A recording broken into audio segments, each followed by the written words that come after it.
2024 के चुनाव से पहले कांग्रेस ने बड़ा फैसला किया है। कांग्रेस ने राहुल गांधी की भारत जोड़ो यात्रा के बाद अब दूसरी यात्रा निकालने की घोषणा की है। कांग्रेस ने इस यात्रा का नाम भारत न्याय यात्रा रखा है। मणिपुर से मुंबई तक होने वाली इस यात्रा में कांग्रेस 6200 किलोमीटर की दूरी तय करेगी। भारत न्याय यात्रा की शुरुआत 14 जनवरी से होगी, जो कि 20 मार्च तक चलेगी। कांग्रेस अध्यक्ष मल्लिकार्जुन खड़गे इस यात्रा को हरी झंडी दिखाएंगे। वहीं दूसरी ओर यूपी में यूपी जोड़ो यात्रा शुरू हो चुकी है। शुभारंभ अवसर पर राहुल गांधी और प्रियंका गांधी इसमें शामिल नहीं हुए। आखिर ऐसा क्यों हुआ? कहीं इसका कारण राम मंदिर के पक्ष में बना माहौल तो नहीं है? चलिए इस वीडियो में पहले भारत न्याय यात्रा के बारे में जानते हैं, फिर राहुल गांधी और प्रियंका गांधी की यूपी से दूरी का कारण जानने की कोशिश करते हैं। कांग्रेस की ये भारत न्याय यात्रा पहले की तरह पूरी पैदल नहीं होगी। इस यात्रा में बस का इस्तेमाल किया जाएगा, जिनके जरिए 14 राज्यों के 85 जिलों को कवर किया जाएगा। 6200 किलोमीटर की इस यात्रा में कांग्रेस जिन जिन राज्यों को कवर करेगी उनमें मणिपुर, नागालैंड, असम, मेघालय, पश्चिम बंगाल, बिहार, झारखंड, उड़ीसा, उत्तर प्रदेश, छत्तीसगढ़, राजस्थान, गुजरात और महाराष्ट्र शामिल हैं।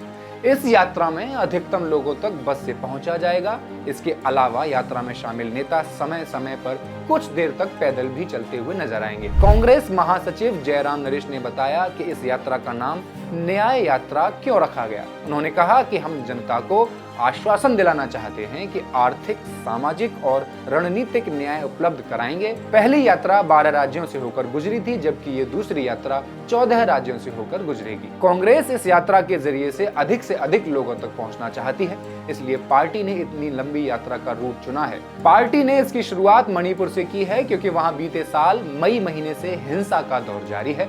केंद्र सरकार और राज्य सरकार मिलकर अब तक मणिपुर में हिंसा नहीं रोक पाए हैं। राहुल गांधी भी कुछ दिनों के लिए मणिपुर दौरे पर गए थे और वहां हिंसा पीड़ितों से मुलाकात भी की थी।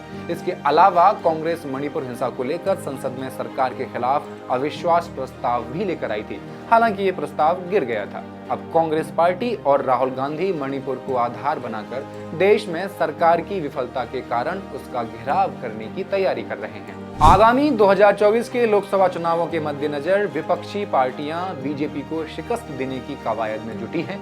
इसके चलते इंडिया गठबंधन बनाकर विपक्ष सभी राज्यों में मजबूती से चुनाव लड़ने की तैयारी कर रही है। वहीं अब कांग्रेस जनवरी 2024 में 14 जनवरी से भारत जोड़ो यात्रा का दूसरा चरण शुरू करने जा रही है। दरअसल राहुल गांधी नेतृत्व में शुरू की गई भारत जोड़ो यात्रा को काफी सफल माना गया है।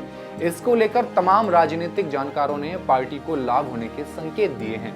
बता दें कि भारत जोड़ो यात्रा का पहला चरण 7 सितंबर 2022 को तमिलनाडु के कन्याकुमारी से शुरू हुआ था और जनवरी 2023 में श्रीनगर, जम्मू और कश्मीर में समाप्त हुआ था। इस दौरान राहुल गांधी ने लगभग 4080 किलोमीटर की दूरी तय की थी। ये रैली 126 दिनों में 12 राज्यों के 75 जिलों से होकर गुजरी, जो कि भारत की सबसे लंबी पद यात्रा है। राहुल गांधी ने भारत जोड़ो यात्रा के खत्म होने के बाद कई बार अपने अनुभव साझा किए, जिसमें उन्होंने बताया कि उनके घुटनों में दर्द रहता है, जिसकी वजह से चलने में बहुत दिक्कत होती है। लेकिन जनता से मिले प्यार से वो अपने दर्द भूल गए और उन्होंने यात्रा पूरी कर ली थी। इस यात्रा से राहुल गांधी अपने समर्थकों के साथ साथ विरोधियों का भी ध्यान आकर्षित करने में कामयाब रहे थे।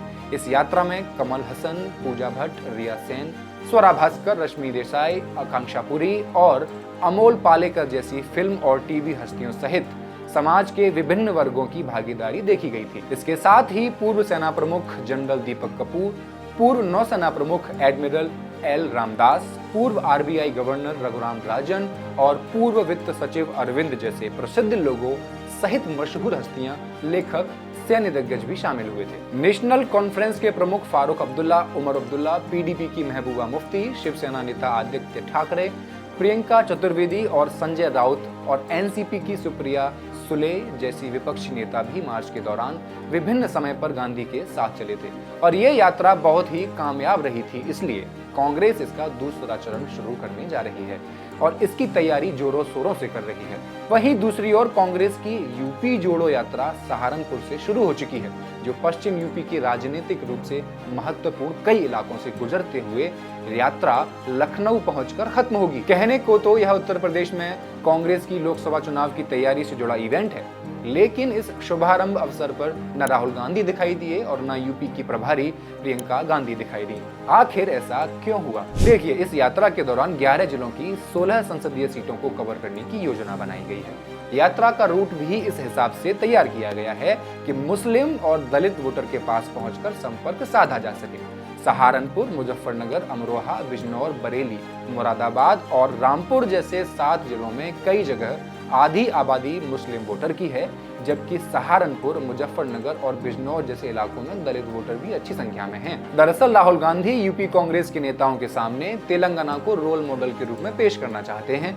अभी 18 दिसंबर को कांग्रेस मुख्यालय में यूपी कांग्रेस के नेताओं के साथ कांग्रेस नेतृत्व की एक मीटिंग हुई थी। मीटिंग में यूपी के नेताओं ने अब तक की चुनावी तैयारियों का अपडेट दिया और आगे की तैयारियों की रूपरेखा भी पेश की। मीटिंग में राहुल गांधी और प्रियंका गांधी ने कांग्रेस नेताओं को निराश न होने और मेहनत करने की सलाह दी, लेकिन वैसी मेहनत जैसी तेलंगाना के नेताओं ने की और कांग्रेस की सरकार बनवा दी थी। राहुल गांधी ने भले ही यूपी के नेताओं की हौसला अफजाई करने की कोशिश की हो, लेकिन यूपी कांग्रेस के नेताओं से वो काफी निराश भी नजर आए। रिपोर्ट्स के मुताबिक राहुल गांधी ने बताया कि यूपी के नेताओं में सेल्फ मोटिवेशन की कमी है तेलंगाना के नेताओं के मुकाबले। तेलंगाना में लंबे समय से कांग्रेस के सत्ता से बाहर होने का हवाला देते हुए राहुल गांधी ने कहा कि यूपी में ऐसे नेताओं की कमी है जो उस हिसाब से मेहनत करते दिखे हों।